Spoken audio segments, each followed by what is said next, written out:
আসসালামু আলাইকুম দর্শক বন্ধু, সারা দেশের আবহাওয়ার অবস্থা বর্তমানে কিন্তু খুবই শোচনীয় যাচ্ছে। আপনিও জানেন, আমিও জানি।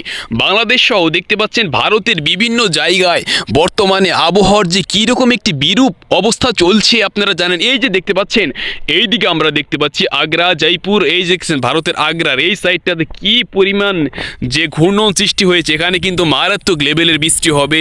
এইদিকে দেখতে পাচ্ছেন হচ্ছে হিন্দওয়ান, আগ্রা মাঝখানে এই যে দেখেন এখানে কিন্তু হচ্ছে, এখানে প্রচুর পরিমাণ ঘূর্ণন সৃষ্টি হয়েছে, এখানে ভয়ানক পরিমাণে বৃষ্টি হওয়ার সম্ভাবনা। যাই হোক, আপনাদেরকে দেখাবো, জানাবো আগামীকালকে হচ্ছে 19শে জুলাই রোজ শনিবার। আগামীকালকে বাংলাদেশের কোন জেলায় উপজেলায় কীরকম অবস্থা, বিভাগের অবস্থাগুলো আপনাদের জানাবো। দেখতে থাকুন। আমরা প্রথমে এখান থেকে যদি আমরা এখন সরাসরি উপগ্রহ চিত্রে এখন আছি, তো যাই হোক আমরা এখান থেকে সার্চ করে এখান থেকে আমরা বাংলাদেশে দেখতে পাচ্ছি। তো দেখতে পাচ্ছেন এখানে ঢাকায় সর্বনিম্ন তাপমাত্রা দেখাচ্ছে এখানে 28 ডিগ্রি সেলসিয়াস। এছাড়া হচ্ছে শেলকোপায় 29 ডিগ্রি সেলসিয়াস। এই সাইডে ফরিদপুরে 28 ডিগ্রি সেলসিয়াস তাপমাত্রা, মেহেরপুরে 28 ডিগ্রি সেলসিয়াস, পাবনায় 30 ডিগ্রি সেলসিয়াস, কাপাসিয়ায় 30 ডিগ্রি, আগারতলায় 29 ডিগ্রি, কুমিল্লায় 29 ডিগ্রি সেলসিয়াস তাপমাত্রা কিন্তু আছে। এছাড়া মাদারীপুর এই যে এই সাইডটাতে যদি আমরা দেখি, এদিকে যশোরের অবস্থা মোটামুটি কিন্তু শোচনীয় দেখতে পাচ্ছেন। এইদিকে যশোরে 28 ডিগ্রি সেলসিয়াস তাপমাত্রা সর্বনিম্ন থাকতে পারে এবং সকাল থেকে বিকাল পর্যন্ত সারাদিন থেমে থেমে বৃষ্টি হওয়ার সম্ভাবনা আছে। এছাড়া হচ্ছে বাঘের পাড়ায় 28 ডিগ্রি সেলসিয়াস তাপমাত্রা দেখতে পাচ্ছেন। তো এখানে আমরা এই যে দেখতে পাচ্ছেন যশোরে বাঘের পাড়া, যশোরে কিন্তু এই যে প্রচুর পরিমাণ মেঘের সম্ভাবনা আমরা এখান থেকে দেখতে পাচ্ছি। বাঘারপাড়া, এছাড়া হচ্ছে এই সাইডে ঝিকরগাছা, বাগারপাড়া, রয়পুর, এই যে লাল লাল বৃষ্টি দেখতে পাচ্ছেন, এই লাল লাল বৃষ্টিগুলো কিন্তু আগামীকালকে ঝড় হয়ে ঝরে পড়বে, বৃষ্টি হয়ে আকাশ থেকে নামবে রে ভাই।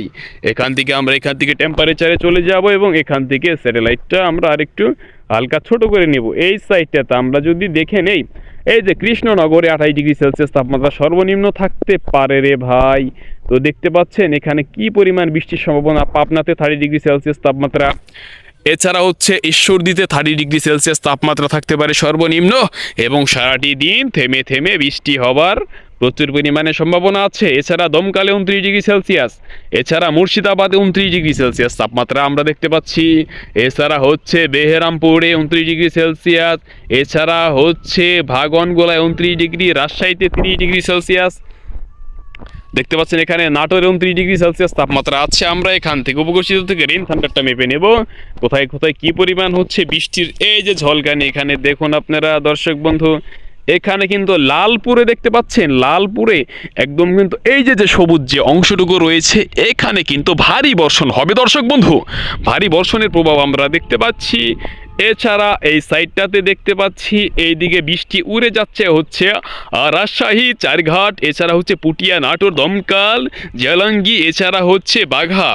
ঠিক আছে, এই অঞ্চলটিতে দেখতে পাচ্ছেন কি পরিমাণে বৃষ্টি হচ্ছে। মোহনপুরে 30 ডিগ্রি সেলসিয়াস তাপমাত্রা, এছাড়া হচ্ছে মন্দমালায় 30 ডিগ্রি, নবাবগঞ্জে 30 ডিগ্রি সেলসিয়াস তাপমাত্রা কিন্তু আমরা দেখতে পাচ্ছি দর্শক। তো মোটামুটি বলতে গেলে বর্তমানে বৃষ্টির সিজন চলছে, প্রত্যেকটা জেলা উপজেলায় বৃষ্টি কম বেশি হচ্ছে, সেটা তো কোনো ব্যাপার না। আপনি কোন জেলা থেকে ভিডিওটি দেখছেন বা কোন উপজেলা থেকে দেখছেন সেটি অবশ্যই কমেন্ট বক্সে লিখবেন রে ভাই, তাহলে কিন্তু আপনার জন্য অনেক সুবিধা হবে। এছাড়া মোহনপুরে 30 ডিগ্রি সেলসিয়াস তাপমাত্রা, এই যেখানে মুর্শিদাবাদ 29 ডিগ্রি সেলসিয়াস তাপমাত্রা দেখতে পাচ্ছি। বৃষ্টির সম্ভাবনা কিন্তু ব্যাপক প্রচুর পরিমাণে কিন্তু আমরা এখান থেকে আবহাওয়া চিত্র থেকে দেখে নিলাম। এছাড়া এখান থেকে ওয়াইন্ড, এছাড়া এখান থেকে স্যাটেলাইটে মোটামুটি মাপা যায়। এই যে দেখতে পাচ্ছেন কি পরিমাণ বৃষ্টি, এই দেখেন এখানে কোথায় কোথায় কি পরিমাণ মেঘ আছে। এখান থেকে হচ্ছে বেলডাঙ্গায় দেখতে পাচ্ছেন এই যে সাদা সাদা মেঘ জমেছে বেলডাঙ্গায়। কি অবস্থা বেলডাঙ্গায় রে ভাই, হাই হাই, কুড়িগ্রাম। এছাড়া দেখছেন এই যে খারগ্রামে নাওয়াদা, করিমপুর, এই যে মেহেরপুর, এইদিকে কেতুগ্রাম, নাহার এবং হচ্ছে লাভপুর দেখতে পাচ্ছেন এইদিকে একদম সাদা সাদা আকাশে মেঘ জমেছে। এগুলো যে কখন বৃষ্টি হয়ে ঝরে পড়বে তার তো কোনো সম্ভাবনাই দেখতে পাচ্ছি না আমি। দেখেন যে কোনো সময় একটা দুর্ঘটনা ঘটতেই পারে। তো এই জায়গাটায় দেখতে পাচ্ছেন কি একটা পরিমাণ অবস্থা, এই দেখতে পাচ্ছেন মেঘের ঘূর্ণন কীরকম। ও মা গো, দেখতে পাচ্ছেন আগামীকালকে শনিবার রবিবার 2 দিনে কিন্তু বৃষ্টির সম্ভাবনা আছে। যাই হোক, বৃষ্টি কম বেশি হবে যেহেতু বৃষ্টির সিজন, এই ছিল বর্তমানের অবস্থা। তো ভিউয়ার, যাই হোক আপনি কোথা থেকে ভিডিওটি দেখছেন কমেন্টস করে জানিয়ে দিন এবং এই ভিডিওটি অবশ্যই ফেসবুকে দেখে থাকলে শেয়ার করে দেবেন এবং কমেন্ট বক্সে জানাবেন এবং চ্যানেলটিতে নতুন হয়ে থাকলে চ্যানেলটি সাবস্ক্রাইব করে দিবেন। DWS ব্লগ চ্যানেলটি সবসময় আপনাদের জন্য ওয়েদার নিউজ সহ মার্কেটের নিউজ, বিভিন্ন ধরনের নিউজ আপডেট সবসময় আপনাদের সামনে নিয়ে আসে। আপনাকে অসংখ্য ধন্যবাদ ভিডিওটি ওয়াচ করার জন্য। যাই হোক, ভিডিওটি শেয়ার শেয়ার করে দিবেন এবং DWS চ্যানেলটি সাবস্ক্রাইব করে দিবেন। Thank you so much.